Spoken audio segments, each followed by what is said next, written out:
kasi hindi na nila kailangan yung panalo eh. Mas kailangan ng kabila. PBA ba? Naniniwala ka ba na merong sister team na nagbibigayan? Sister team, mas gusto mo. Palagay mo yung rain or shine na sasaktan. Sinabihan ba naman niya yung mga player niya parang inutusan lang bumili ng suka? Talo Ginebra, boy! What can you say, boy? Shoutout nga pala kay Pocari Sweat, the official drink of the PBA Moro Club. And a special shoutout to Molten Basketball. Alright. So, boy, talo ang Ginebra. Pero 1-0 pa naman. So what can you say? Of course, nanood ka, di ba? Akala ko hindi ka nanonood, hindi ka na sumusuporta. Good game. Yung 3 points niya, crucial eh. Si Clarito ba yun? Clarito ba? Yeah, Clarito. So, talo Ginebra, boy. Of course, by day 1, Ginebra ka. And ako, nag-rain or shine ako. Hindi porket, hindi ako hater ng Ginebra, ha? Ibig sabihin lang, binasa ko lang yung situation. At alam ko, kaya ng rain or shine ang Ginebra. So ikaw, sa game 1, talo Ginebra mo, ano ba ang naging factor sa tingin mo? It was a good game. We went down to the wire eh. So, crucial yung 3 points ni Clarito. And wala, ganun talaga. Even though alam ko, gusto di ba si Tim Cone, naging coach mo? He always wants to get game 1. Di ba? Yun ang lagi niya sasabi, that's the most important game. Pero magaling mag-adjust si Tim Cone eh. So, best of 3, best of 3? Best of 5? Ano ba yung PBA ngayon, Gax? Best of 7, Best of 7 na yun? Ang semis ba game best of 7? Alam ko, di ba ginagawa nila minsan best of 5 lang? Hindi ako sure. Pero pagdating sa series, magaling mag-adjust naman si Tim Cone. So, may sinabi si Coach Yeng. Ang sabi ni Coach Yeng, I'm really proud of the guys because lang namin mag-show up na mag-compete. Makachamba lang kami ng isa, okay na kami. Ang Ginebra daw ay parang Gilas team na.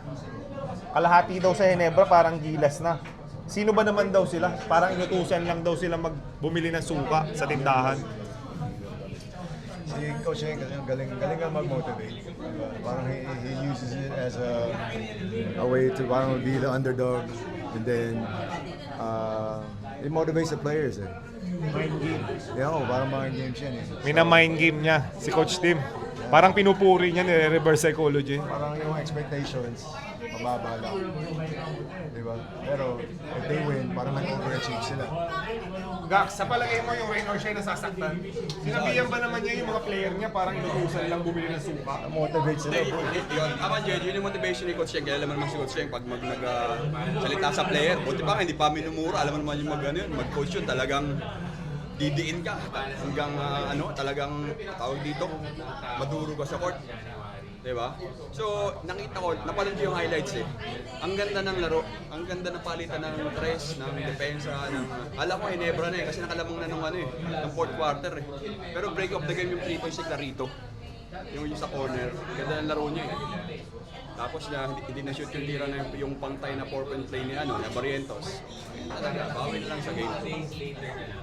So congratulations din pala sa PBA dahil naka 10,421 sila. May nabasa akong comment, di ba nagsalita ka, nabasa ko lang sa Facebook, nagsalita ka ng na rain or shine ka. Sabi nung nag-comment, pustahan daw kayo, Ginebra siya. May Harper sabi, pustahan tayo, Ginebra ako.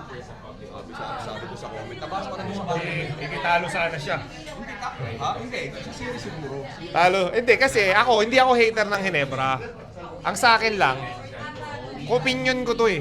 Feeling ko, kaya ng rain or shine. Kaya pinili ko si rain or shine. Parang tinanong nyo ako, sino mananalo sa palagay mo? Sumagot ako. Tapos sasabihin mo, hater ako dahil pinili ko yung rain or shine. Minsan, pag alam kong Ginebra yung may advantage, ito, tumatawa to yun. Tumatawa ka kasi. Alam mo kung bakit? Every time he goes against Ginebra, tapos lang sabihin niya, once a king, always a king. Never siya kumampi sa Ginebra. Pag San Miguel kalaban, Anong pinili mo? San Miguel din. San Miguel ako. Oh. Sino nalo? Ginebra. San Miguel. Kailan? Nung panahon na yun, San Miguel nanalo. Kailan mo pinili Ginebra? Ibig sabihin, magaling ako manghula. Kailan mo pinili Ginebra? One time. Isipin mo one time. Kung kalaban nila yung Phoenix or Blackwater, We're talking about playoffs. Sa playoffs, kailan mo pinili Ginebra? kasi nga San Miguel kalaban. I'm just making a point. Yun lang. Yun lang Sino naman. ang lagi nag-champion? San Miguel, di ba? Yun lang naman yan. Kaya nga, ikaw, San Miguel Ginebra, sino pipili mo? Yun lang naman point ko eh. Pagdating sa playoffs, So, hater ako. hindi ka hater. Pero once a king, always a king. Question mark. Eh, San Miguel Berman din ako eh. Question mark. Pero nga yung rain or shine, tansya ko lang. Okay. So yan na, sinabi nga pinabili lang daw ng suka yung mga player niya. So parang dinadown niya yung player niya para mag-relax si Tim Cone. No? Tama? No, I think he does that so that his players are like they take it as a challenge, di ba? If your coach says that team like ganun ha. Pakita natin kay coach na kaya natin lumaban sa mga to, di ba? Kahit Ginebra pa yan. Pero dinadown niya yung player niya. As a player, Tactic. how are you gonna look at it though? If you're the player, Tatawanan lang. Si Ryan dapat tinanong natin. you're gonna take it as motivation, right? Ito yung player of the game, boy. Si Clarito, 25 points, X Factor. Tapos dual ano pa yan, defensive player pa yan. So, nagdumi-defense na siya, Play good. No? umu-offense pa. Tapos, boy, yung bata mo, nabukulan. Tingnan mo. Yun, no? Nasa playoffs. Ayun, nasipa. Hindi naman sadya. Feeling mo hindi sinasadya yun? Ayun, no? Nabukulan siya, boy. Ito yung crucial na yun, no? Dikit pa yan, yung 107. No? Tapos yung ito yung sinasabi ko sa'yo kung bakit Rain or Shine pinili ko. Point every game. Kaya ako pinili si Rain or Shine kasi motivated sila. Tapos yung owner din, 2016 pa huli nag-champion na yan, no? Tingnan mo, makikita mo yung owner. Ayun, no? Tingnan mo yung owner, ha? Ayun, no? Tingnan mo. Raymond, di ba si Raymond? Galing yung mag-basketball yan. Hindi, nakita mo yung motivate. Kasi rin, Raymond, kasama namin sa Green Hill. Tapos, ito yung basahin mo yung sinabi ni Coach Yeng, iniwala ka dyan. Saan? Ito. Hindi, yung isa. Do not get away from our system. Move the ball. We're not isolating. We create off the pass. We're not isolating.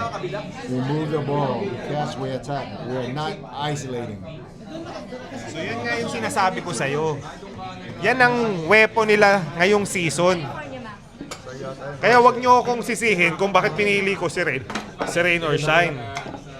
Okay? Wag mo sabihin, Hindi ka na sinisisi. opinion ko to eh. I respect your opinion naman eh. Oh, eh bakit sabi mo hater ako? Never ko sinabi hater ka. Kunesyon ko lang yung once a king, always a king. So gusto mo hindi ako honest. Kunyari, tinanong mo, sino mananalo? Wala ko sinasabi. All I said is once a king, always a king. Purple and gold, di ba? Pagka ginanong ka ba kung lalabas pa purple and gold talaga. Hindi na ako honest nun. Tinanong mo ako eh. So feeling mo, Ginebra pa rin yan. Yeah, ano to? May nanalo ba ng playoffs sa first game? Mas mataas na yung chance. Bro, you forget. That's Tim Cone and that's Ginebra. NSD, that's what we do. Okay, so basahin mo na yung from here. Ito, si June 7, Alright guys, ito na yung taga UK, mga Sutherland, exhibition game namin sa June 7. And sa June 13, Ireland naman. And June 13, may meet and greet kami sa London. And June 14, Palad anniversary. sa London. And then sa 21, may Poland kami. So, see you soon for our UK tour, London tour. Excited na kami. Hopefully matuloy. And then afterwards, may Japan tayo. Yeah, Japan. So sa Japan naman, Next month na yun, July 4 ata. July 4. Tapos Canada. Tapos New Zealand. Okay? Sabi. So mga ka-amazing, there you go. Hopefully magkita-kita tayo dyan. Again, ulitin ko. Pupunta po kami sa Sunderland. sa June 7. Magkakaroon po kami ng exhibition dyan sa Sunderland. June 13. In the afternoon sa Ireland, meron kami exhibition dyan. Sa June 13 sa London. June 14, may game sa London. Yung June 13 po pala, meet and greet. So kita po tayo dyan mga kabayan. Oh, June 21. June 21, meron pa pala sa Poland. Hindi pa ako nakapunta dyan, so mga taga Poland. Excited ako dyan. And then, Japan, next, Canada, next, New Zealand, and then may Australia pa po na so medyo ito yung 2026 na tour namin. Alam ko may nag-invite sa Africa eh. We are the Africa, makanana na, hey, hey, waka, waka, hey, hey. Saan ko naman? Oo, gusto ko makakita ng, gusto makikakita ni JJ ng hippopotamus. Hippopotamus. Gusto ko gawin yung tayo, Sa pare, Ikaw, sino bang pinili mo? Kasi yung Raynor, yung lahat tayo nag-token text. Ikaw na Ginebra ka. Nebra. SNSD pa to. Team Never code. naglaro yung sa Nebra. Kailan ko yung team code. Yeah, I believe naman. Pero nga, ngayong season kasi, yung puso ko nasa underdog eh. Pero may magandang question. Ah. Kung matalo man ang Ginebra sa Rain or Shine, tingin mo deserving naman ang Rain or Shine? Na manalo? They're a good team. Deserving naman That's sila. what I'm talking about. But they're not better than Ginebra. Isa pa to. Pag natalo ang Ginebra, walang manonood ng finals. So feeling mo, Pero may nabasa rin ako. In case manalo man ng Ginebra sa Rain or Shine, at inabot sila ng Game 5 o Game 7, pagod na ang Ginebra, may hirapan sila sa token text. Kasi yung token text, sa Meralco, parang ano na yung game nila eh. Hindi talaga... eto, may kumakalat na mga Manalo ba comment. sa regular season yung Ginebra? Tinambakan nga daw yung Rain or Shine. Nabasa ko rin eh. Hindi ko alam, pero eto, may kumakalat, Jay. Ikaw makakapasagot nito dahil ikaw ang star player. Si Kako din. Actually, kaming mga ex-pro. Sa PBA ba, naniniwala ka ba na merong sister team na nagbibigayan?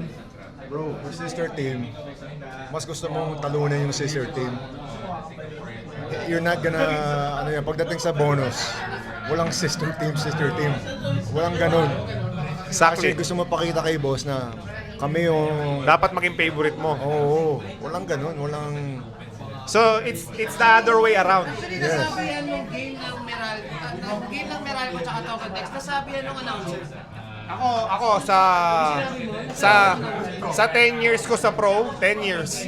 Wala akong naging experience na, ibigay na natin sa kanila kasi mas kailangan nila. Walang ganun. Never, ikaw, nagkaroon ka experience Walang na. ganun, bro. Although pwede mangyari yun. You know what? Actually, we play harder pag sister team kalaban. Pero walang nagsabi sa'yo na, Jay, ikaw yung star player namin, ikaw sa'yo umiikot yung bola. Never, walang ganun. Pwede bang ibigay mo That's sa little rumors, parang conspiracy theories yung ganyan. Walang ng mga fans na, ibibigay yan kasi hindi na nila kailangan yung panalo, mas kailangan yung kabila. naman yun, pag may natalong di ba? Ay, binigay lang. Ganun. Never. So, there you go. Ikaw, Gax, may na-experience ka? Wala naman. Dahil ikaw, observer ka, nakaupo ka lang eh. Oo, alam ko yan. Kasi Nakikita mo, di ba? unang-una, gusto lahat mag-champion. Sayang ng bonus.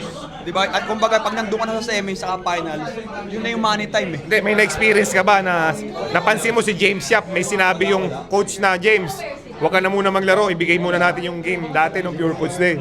Walang ganong issue, wala akong ganong nakikita, wala akong naririnig na So ganon. wala nagpapatalo sa team before, wala ka experience? Wala. Kahit sa practice, talagang laban lahat. Practice pa lang yun. So yung mga nagsasabi na nagbibigay yung mga sister team, kami po, never namin na-experience and I think hindi nangyayari sa PBA. Alright, so hopefully nasasagot namin mga comments yung mga ka-amazing. Hindi mo bibigay yung livelihood mo sa ibang tao. Exactly.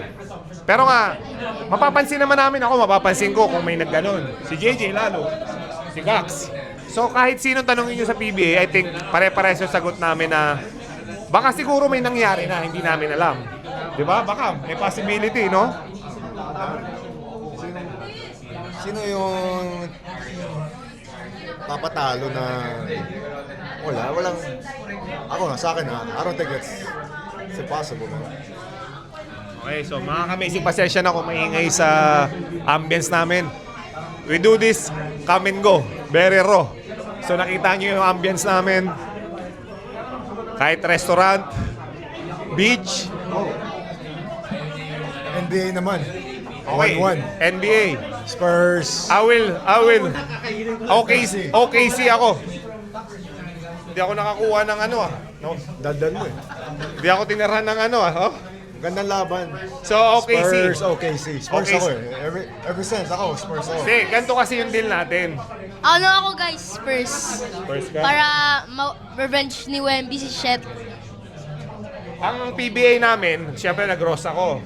Ito Hinebra. Kung sino matatalo sa amin, isang dangkal na sampal.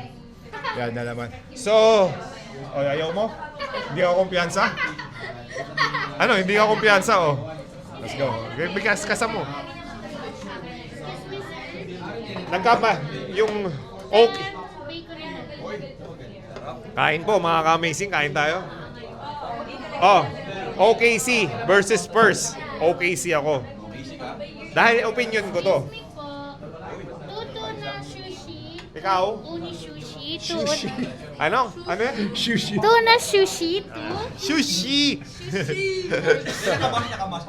Wala mas pala. Sushi. Unagi sushi. Yeah, amazing. Okay. Ano ka, Spurs? Tuna sushi. Ikaw? Uni sushi. Unagi. Hindi, New York, Cleveland. Cleveland ako, Cleveland. Cleveland ka? Kahit down 0-1 na kami. New York din ako eh. Branson ako boy. Okay? So mga ka-amazing. Alright, mga ka-amazing. Abangan nyo kung sinong mananalo. At abangan nyo yung sampal. Na tunay ha. Tunay na sampal to. Pero isang tangka lang yung layo. Bawal bumuelo. Okay? So, kain na kami mga amazing.